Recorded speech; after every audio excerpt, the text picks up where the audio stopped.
What's going on, y'all? Welcome back to another episode of The Jump. I wanted to look back on my preseason predictions for the college football season and just see how wrong a human could possibly be with some predictions. Now, some of these I was able to get close to right. Some of them I just ended up choosing a wrong team or a wrong player or something. So some of them I don't feel as bad.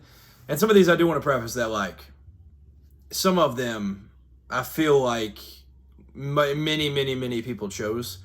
So I don't feel too bad about some of these picks because, like, I'll just go ahead and say it. Penn State, Clemson, like, those felt like no-brainers in the preseason. And I want you to go out there and find somebody that didn't pick those two teams to do something, whether it was a player-wise or team-wise in the playoff. Like, go find that person. Other than that, these are all my fault. The things that I did to have bad takes, that's on me. But the Penn State and Clemson one, those were rough. I'll start out with Heisman, though. So in the preseason, I had a Heisman finalist list. So I had 4 with 1 winner. I had Jeremiah Love. So, I mean, he made it. He made it to New York. He was a finalist.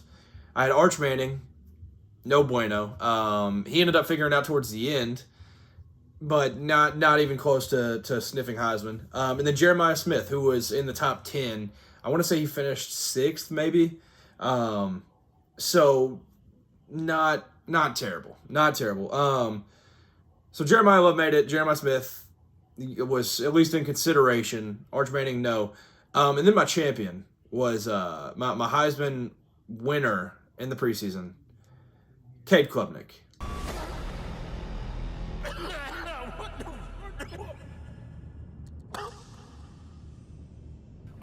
Now, I thought another year in the system, another year under Riley, another year with his receivers. Some of these guys are older now. It was going to be a match made in heaven, and it was certainly not. Not a good year by any means, and I had very high hopes for Clemson going into this year. And Cade Klubnik didn't necessarily pan out. He didn't have a horrendous year. It wasn't like the worst year of all time, but it was nowhere near Heisman talk. So he ended up with 16-6 touchdown to interception ratio, 2,700 yards, is 41st in the country. He was 58th in QBR, so he was just middle of the pack. Certainly a drop off from what last year was, where he went 36 touchdowns to 6 interceptions, and had 3,600 yards, almost 1,000 more yards, with 300 more rushing.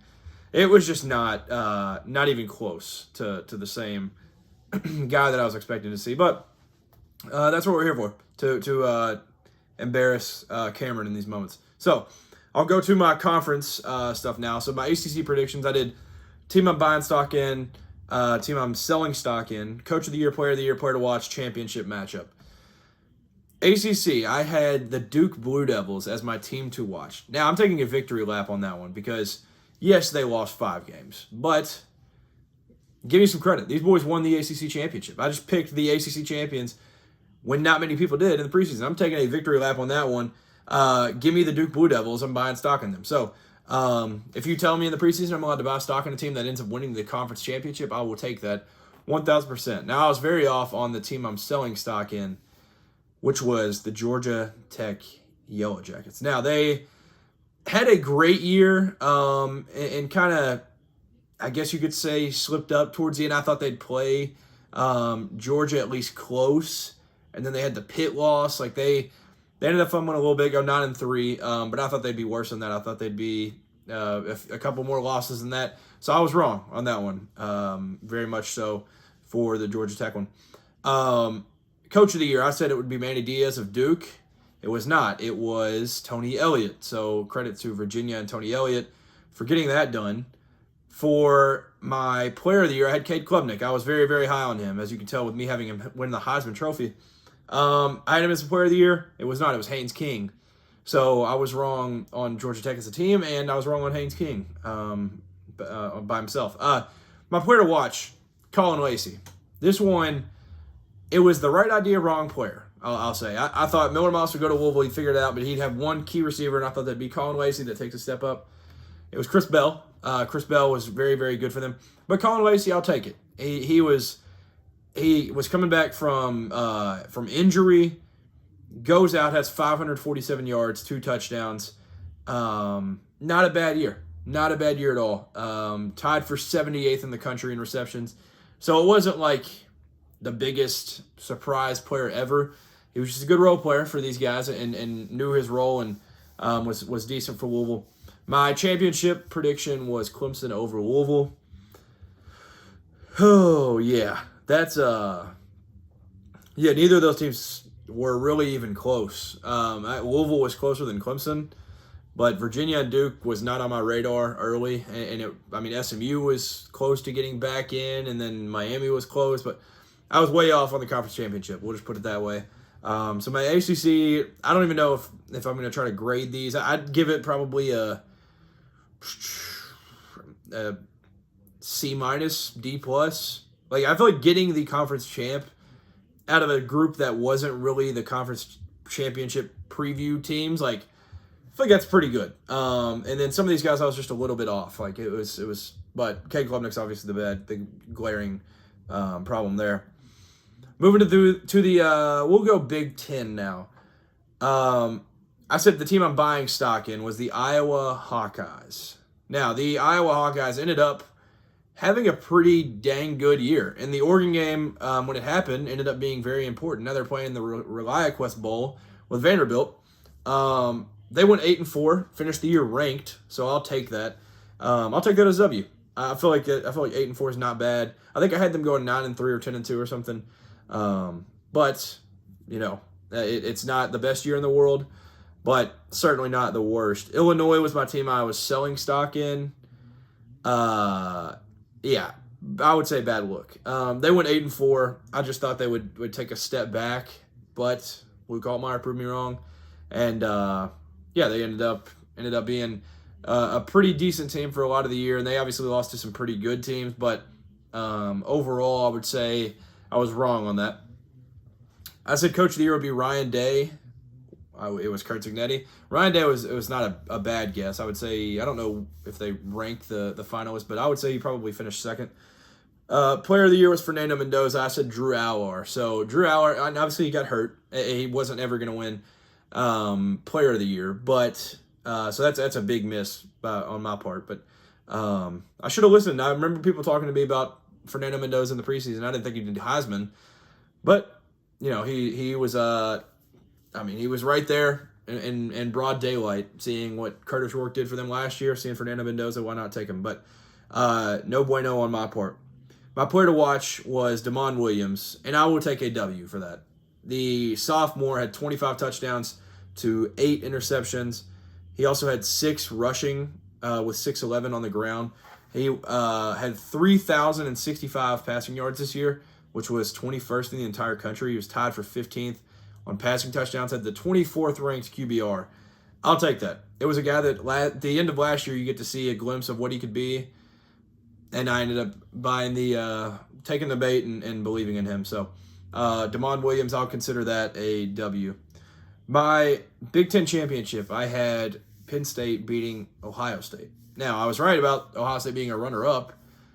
Penn State wasn't even close. They aren't even making a bowl. So didn't have in my preseason thoughts that James Franklin would be fired and they would miss a bowl and everything. Like, the flameout was certainly not in the preseason expectation.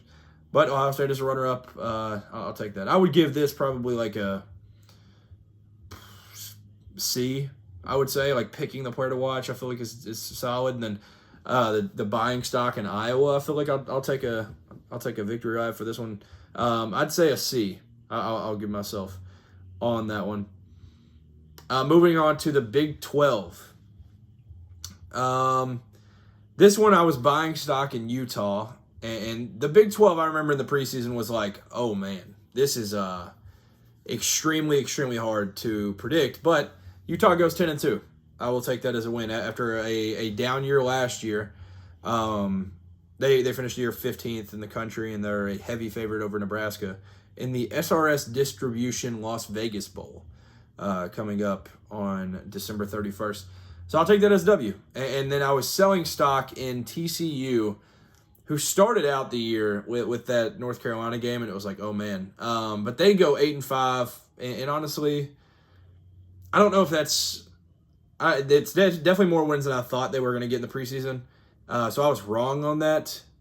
So those kind of I feel like are a wash for me. My coach of the year was Kyle Whittingham. So shout out to him for his retirement, and best of luck to him and his future career. The coach of the year was Kalani Sitake. So I was wrong on that. Player of the year I had, who did I have? Devin Dampier. He was not player of the year. Didn't have a horrendous year. Battled some injuries and had a couple tough stretches, but overall not too bad. But the player of the year was, at least I'm getting the same state for these, was LJ Martin at BYU. So Devin Dampier had 30, or he had 22 passing touchdowns to 5 interceptions, and then he had 7 rushing touchdowns. So, that's had just south of 3,000 total yards. Not a bad year, but not the player of the year. And then I had Jordan Dwyer as my player to watch in this conference. So he ended up with, let me verify his stats, 730 and 7 touchdowns. I thought he had a pretty good year. That felt like a good player to watch considering he came from Idaho. I was like, this is my player to watch, and I'm taking a victory lap on that one.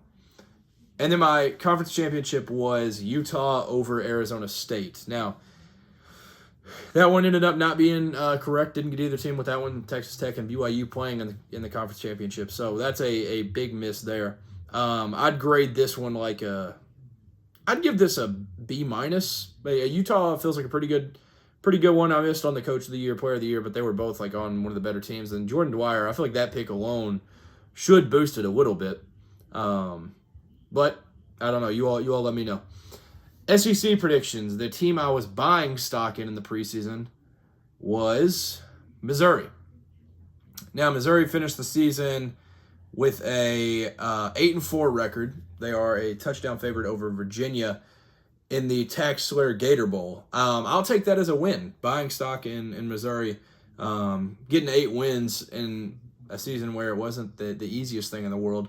Basically winning the games that they were supposed to, I would say. They have the losses to Alabama, Vanderbilt, Texas A&M, and Oklahoma. That's some playoff teams basically. That's 3 playoff teams and then 1 team that barely missed it. So I'll take the buying stock in Missouri as a W. I sold stock in South Carolina.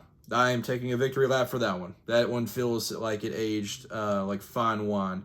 The South Carolina Gamecocks finished 4-8. Yes, I will take a victory lap for both of those because the next few picks will not be good for me. So those I'm gonna claim victory on for buying and selling. Coach of the year.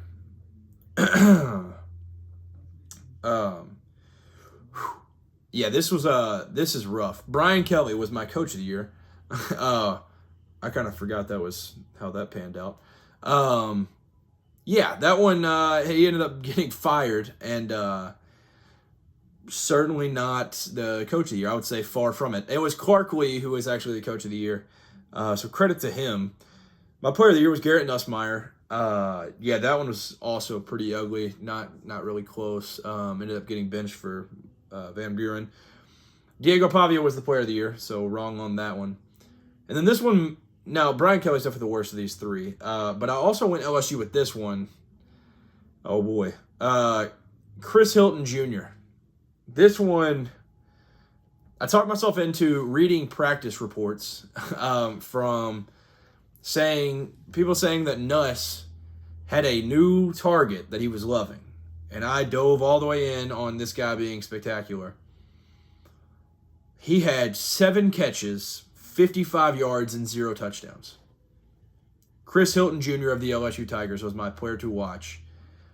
Holy awful. That pick is terrible. Yeah, that's bad. I would rank those probably Brian Kelly 1 as the worst of those 3.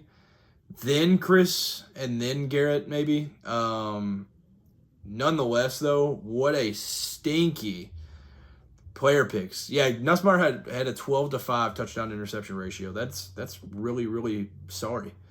But then my championship was Georgia beating Alabama. I will take that. So the team stuff I did a good job with. The individual stuff, not so much. I had Georgia beating Bama in the chip. That's exactly what happened. So I will take that as a victory. This one I'd probably grade it a C+. I feel like the player, all the individual ones are so far off that I can't really have a victory lap for this conference. So I don't know. Overall, it seems like I knew the teams pretty well going into this year for the SEC, but yeah, the rest not so much. Moving on from that, I'll go to my playoff predictions. Now, this was the okay. So this one, I want to see somebody that actually put 2 G5 teams in there because they don't exist. So that makes it very, very difficult to judge these. I had my 1 seed Clemson, did not make it. My 2 seed Georgia, they made it. 3 seed Penn State, they didn't make a bowl. 4 seed Utah. This was kind of my just Big 12 rep that I was buying stock in. They ended up missing. And that's, yeah, that one I'm not even saying, that's not even that bad. That's nowhere near as bad as Clemson and Penn State. My 5 was Alabama. They made it. My 6 was LSU, not even close. So that was kind of the big 3, was Penn State, Clemson, and LSU, of like, there's no way these teams don't end up panning out. At least from my perspective, that's how it was, and they all ended up not panning out. So not a good look there. My 7 was Notre Dame. They obviously got knocked out last second and then cried and took their ball and went home. So that one was wrong. My 8 was Ohio State. They made it. Congrats to them. My 9 was Baylor. This one I remember being like, there's going to be a second Big 12 team that gets in there. I thought Utah would just destroy everybody, and then the second best team in the conference would be in there, and I just did not know. I was like, is it going to be Baylor? Is it going to be Texas Tech? Is it going to be...